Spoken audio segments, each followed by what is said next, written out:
Hello everyone, I'm Gitanshi Aditya and I welcome you all to Aditya Education. Today we are going to read chapter number 3, that is The Princess and the Moon. आज हम हमारा chapter number 3 पढ़ने वाले हैं जो कि है the princess and the moon.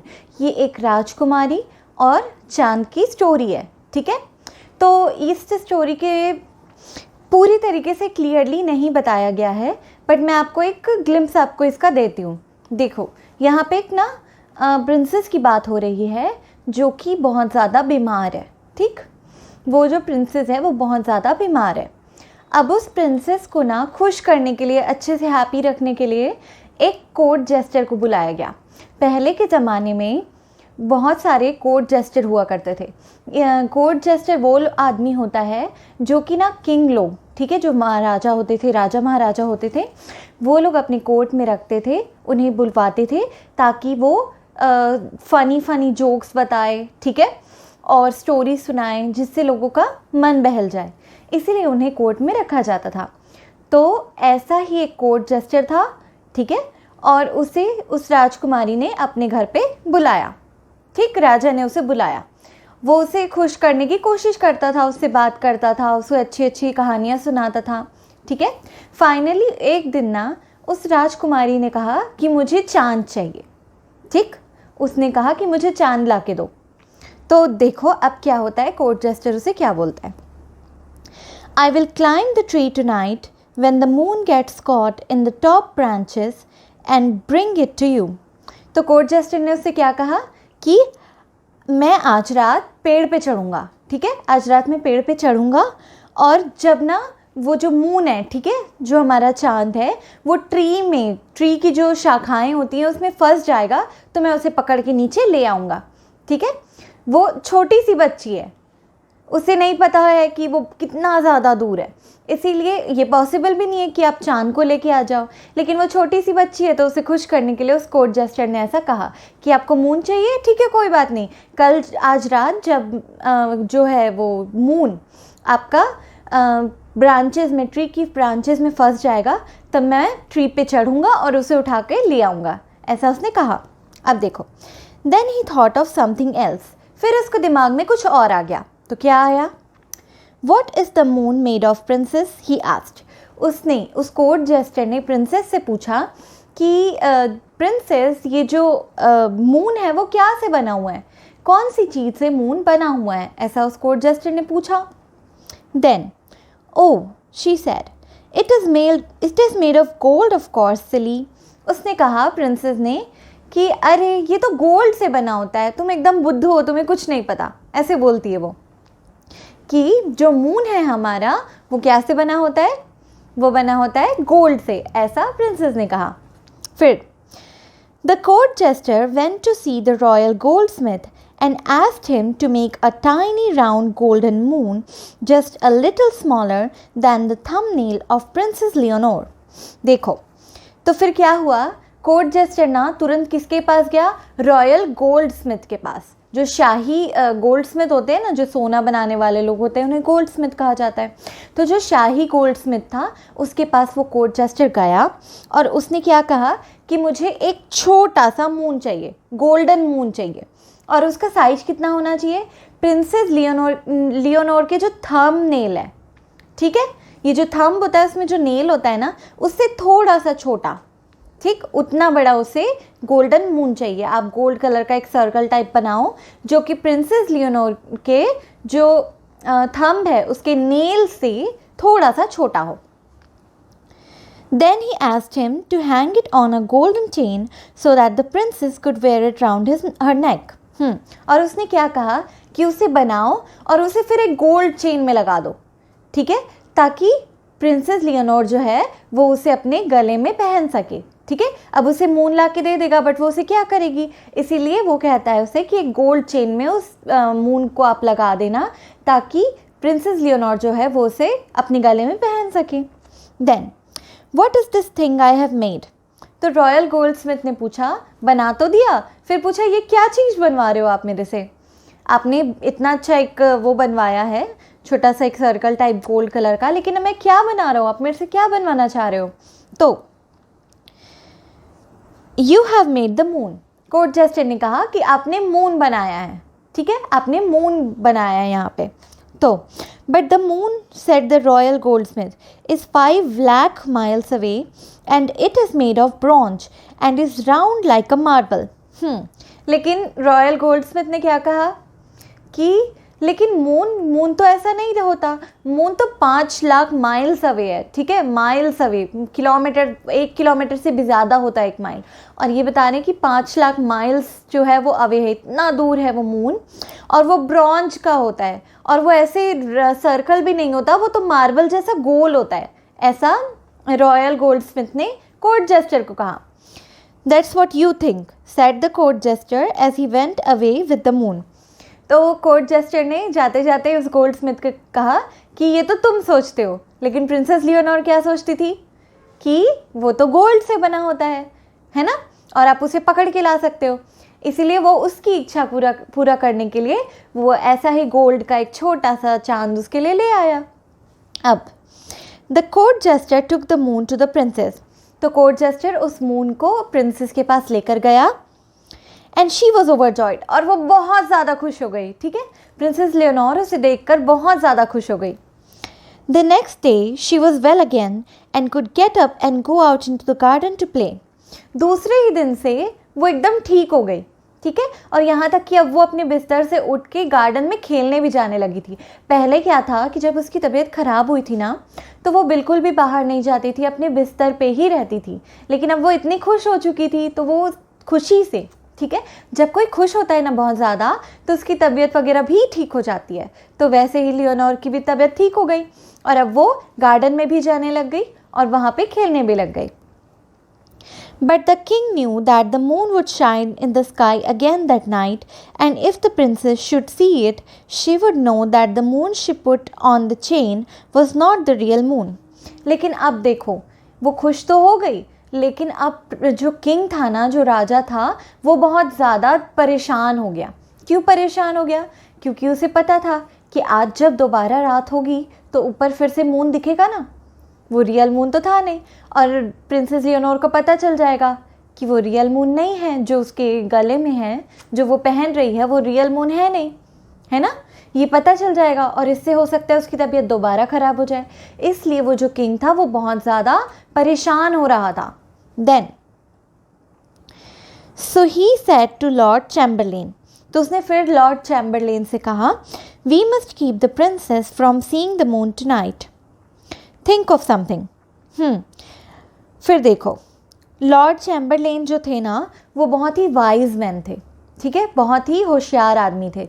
उनसे जो है उनसे किंग ने कहा कि कोई रास्ता सोचो, कैसे ये हो सकता है कि प्रिंसेस जो है लियोनोर वो चांद को देखे ही ना, कुछ जल्दी से सोचो। लॉर्ड चैम्बरलेन से किंग ने कहा कि जल्दी कुछ सोचो जिससे हम इस प्रॉब्लम का सल्यूशन निकाल सकें। Lord Chamberlain tapped his forehead with his finger, तो लॉर्ड चैम्बरलेन जो है ना वो सोच में पड़ गए। ऐसे हम अपने सिर पे ऐसे हाथ रखते हैं ना, वो ऐसे सोचने लगे क्या हम कर सकते हैं ऐसा। We can make some dark glasses for the princess, उन्होंने कहा कि हम डार्क ग्लासेस बना सकते हैं प्रिंसेस के लिए, चश्मे, कुछ डार्क कलर के चश्मे टाइप बना सकते हैं, ऐसा लॉर्ड चैम्बरलेन ने कहा। This made the king very angry, ये सुन के किंग जो है बहुत ज़्यादा गुस्सा हो गए, ठीक है। If she puts on dark glasses, she would bump into things and then she would be ill again. तो उन्होंने क्या कहा कि अगर वो डार्क ग्लासेस पहनने लग गई तो वो इधर उधर चलते टाइम चीज़ों से टकराने ही जाएगी, और अगर वो टकरा गई तो उसकी तबीयत दोबारा से ख़राब हो जाएगी। तो ये तो बहुत ही अच्छा आइडिया बिल्कुल भी नहीं है, ऐसा उन्होंने कहा। फिर देखो क्या हुआ।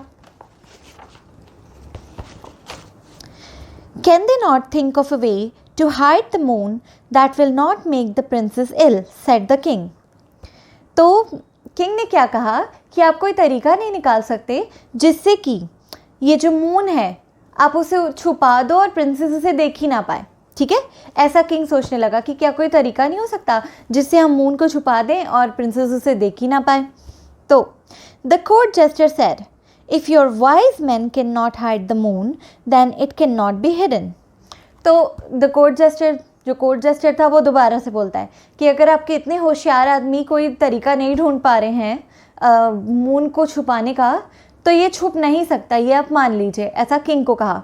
ये लॉर्ड चैम्बरलेन बहुत वाइज आदमी थे, मैंने बताया था, लेकिन फिर भी वो कोई तरीका नहीं ढूंढ पा रहे थे जिससे कि हम मून को छुपा सकें। तो कोर्ट जेस्टर ने कहा कि अगर आपके इतने होशियार आदमी कोई तरीका नहीं ढूंढ पा रहे हैं तो फिर जो मून है उसे छुपाया नहीं जा सकता। फिर आगे क्या बोला, but who would explain how to get the moon, लेकिन फिर भी कौन उसे बताएगा कि उस मून को कैसे यहाँ पे लाया गया है ना। एक मून तो उसके गले में है, ऐसा उसे बताया गया है, तो कौन उसे बताएगा कि इस मून को कैसे लाया गया है। Princess Lenore is wiser than your wise man and knows more about the moon than they do.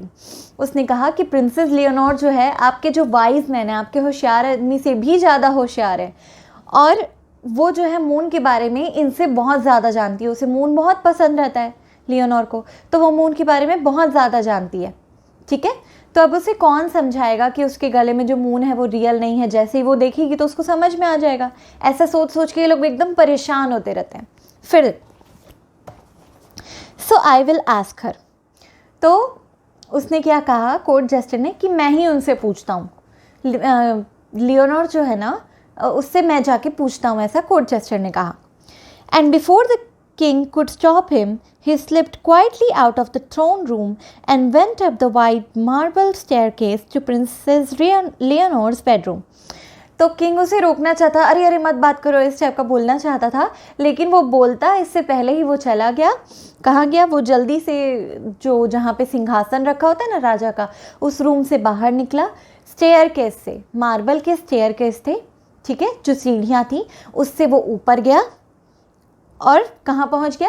Princess Leonor के बेडरूम में पहुँच गया। ठीक। The princess was in bed but she was wide awake and was looking out of the window at the moon shining in the sky. Princess जो थी वो बिस्तर पे लेटी हुई थी, लेकिन एकदम जागी हुई थी, वो सोई नहीं थी। प्रिंसेस बिस्तर पे लेटे हुए जाग रही थी और क्या देख रही थी? अपने विंडो से, अपने जो रूम के विंडो से वो मून को बाहर शाइन करता हुआ देख रही थी। अब देखो, Shining in her hand was the moon the court jester had got her. ठीक है, वो बाहर ऐसे मून को भी देख रही थी और ना उसके गले में जो पेंडेंट था, मतलब जो मून था, उसे अपने हाथ में पकड़ी हुई थी। ठीक है, उस मून को अपने हाथ में पकड़ी हुई थी और जो बाहर मून था उसे देख रही थी। He was very sad and there seemed to be tear in his eyes. तो ये देख के ना कोर्ट जेस्टर बहुत दुखी हो गया। उसे लगा कि अब तो प्रिंसेस लियोनोर को सब चीज़ पता चल जाएगा, और वो बहुत ज़्यादा दुखी हो गया और उसकी आंखों में आंसू आ गए कोर्ट जेस्टर के। ठीक है, वो बहुत दुखी हो गया कि अब तो उसे सच्चाई पता चल जाएगी, हो सकता है वो बहुत दुखी हो जाए। ऐसा सोच के कोर्ट जेस्टर बहुत दुखी हो गया। फिर tell me princess Lenore, he said sadly, उसने बहुत ही दुखी मन से पूछा, आप मुझे बताइए princess Leonor, how can the moon be shining in the sky when it is hanging on a golden chain around your neck? उसने पूछा, कोर्ट जेस्टर ने प्रिंसेस से पूछा कि आप ही मुझे बताइए कि कैसे ये हो सकता है कि मून जो है बाहर शाइन कर रहा है जबकि वो तो आपके गले में भी है। ठीक है, ऐसा उसने पूछा। आपके गले में एक गोल्डन चेन से लटक रहा है, वो भी एक मून है, और बाहर जो शाइन कर रहा है वो भी है। ऐसा कैसे हो सकता है? The princess looked at him and laughed. तो प्रिंसेस उसकी तरफ देखी और हंसने लगी। ठीक है, ये लोग सोच रहे थे बहुत दुखी होगी, बट ये हंसने लगी। उसने क्या कहा? That is easy silly, she said, when I lose a tooth a new one grows in its place, doesn't it? उसने कहा कि ये तो बहुत ईजी है बुद्धू। तुम देखो, जब मेरे दांत टूटते हैं, है ना, वो एक छोटी बच्ची है, जब मेरे दांत टूटते हैं तो उसकी जगह पे मेरे दूसरे दांत उगाते हैं, है ना। सबके साथ होता है ऐसे ही, जब दांत टूटता है तब उसकी जगह पे दूसरा नया दांत उग आता है। ठीक है। And when the royal gardener cuts the flowers in the garden, other flowers come to take their place. और वो कहती है कि जैसे ही जो रॉयल गार्डनर होता है, जो शाही माली होता है, वो जैसे ही जो पुराने फूल हैं उनको काट देता है तो उसकी जगह पे नए फूल उगाते हैं। आपने भी देखा होगा घर पे, जब आप कुछ पत्तियां काट लो तो किसी लीव, मतलब ट्री के किसी लीव्स को काटो तो उसकी जगह पे नए लीव्स आ जाते हैं, ऐसा होता है ना। तो वैसे ही जैसे रॉयल गार्डनर जो था वो फ्लावर्स को कट करता था, उसकी जगह पे नए फ्लावर आ जाते थे। I should have thought of that, said the court jester. Court jester ने कहा मुझे तो ये सोचना चाहिए था। For it is the same with the daylight, क्योंकि ये तो डे लाइट के साथ भी होता है, रोशनी के साथ भी होता है ना। जो सुबह की रोशनी होती है शाम को वो गायब हो जाती है, शाम को अंधेरा हो जाता है, लेकिन दूसरे दिन दोबारा आ जाती है ना, ठीक है, पूरे दिन रहती है। रात को धीरे धीरे अंधेरा होते जाता है, वो गायब होते जाती है, लेकिन दूसरे दिन दोबारा आ जाती है। होता है ऐसा। And it is the same with the moon said princess Leonor. तो उसने कहा प्रिंसेस लियोनोर ने कि ऐसा ही मून के साथ भी हुआ है। मतलब जब तुमने एक मून ले लिया तो उसकी जगह पे दूसरा मून आ गया, ऐसा बोल के वो खुश हो जाती है। समझे? उसको लग रहा था कि जैसे दांत एक आप ले मतलब टूट जाए तो दूसरा आ जाता है, फ्लावर्स कट कर दो तो दूसरे आ जाते हैं, वैसे ही जो डे लाइट है वो एक बार चले जाती है तो दोबारा आ जाती है ना। वैसे ही जब कोर्ट जेस्टर ने एक जो मून है वो ले आया और प्रिंसेस को दे दिया तो दूसरा मून इसकी जगह पे आ गया, ऐसा प्रिंसेस लियोनोर को लगा। और ये वो सोच के बहुत खुश थी, तो कोर्ट जेस्टर भी ये बात सोच के खुश हो गया कि हाँ प्रिंसेस मान गई है। I suppose it is the same with everything. उसने कहा कि मुझे लगता है ये हर चीज़ के साथ होता है, जब भी कोई चीज़ जाती है तो दूसरी उसकी जगह पे आ जाती है। Her voice became very low and faded away. उसकी जो आवाज़ थी ना वो धीरे धीरे कम होती गई और ऐसे जैसे एकदम हो गया, ऐसे बोलते ना मुझे लगता है, ऐसे हम स्लो में बोलते हैं ना, वैसी उसकी आवाज़ धीरे धीरे कम होते चले गई, फेड होते चले गई। ठीक है। फिर and the court jester saw that she was asleep। और कोर्ट जेस्टर ने क्या देखा कि अब वो सो चुकी है। ठीक है, उसे बहुत नींद आ रही थी, वो बड़े नींद में बोल रही थी हाँ ये तो सबके साथ होता है ऐसा। ठीक है। जेंटली ही tugged in the sheets around her. अब देखो, तो वो जैसे ही सो गई ना तो जो कोर्ट जेस्टर था उसने उससे बेडशीट उड़ा दिया। ठीक है, क्योंकि वो सो गई थी तो फिर उससे बेडशीट उड़ा दिया। Then but before he left the room he went over to the window and winked at the moon, for it seemed to the court jester that the moon had winked at him. तो लेकिन room से बाहर जाने से पहले उसने क्या किया, कोर्ट जेस्टर ने मून की तरफ देखा, वहाँ पे विंडो के पास गया, मून की तरफ देखा और उसके बाद फिर ना मून को आँख मारा। ठीक है, ये उसने क्यों किया कि उसको ऐसा लगा कि मून ने उसे बचा लिया एक तरीके से, है ना। क्योंकि प्रिंसेस लियोनोर को क्या लगा कि वो एक मून तो ले आया है और दूसरा मून वहाँ पे दोबारा आ गया है, तो उसे ऐसा लग रहा था कि मून ने उसकी हेल्प की है, ऐसा सोच के वो खुश हो रहा था, इसीलिए कोर्ट जेस्टर ने जाने से पहले उसकी तरफ विंक किया। ठीक है, तो ये थी हमारी story the princess and the moon. Then इसके क्वेश्चन आंसर मैं आपको ग्रुप में लिखवा दूँगी। So thank you very much, that is all for today. अगर वीडियो अच्छा लगा हो so please like share and subscribe. Thank you very much. Bye bye.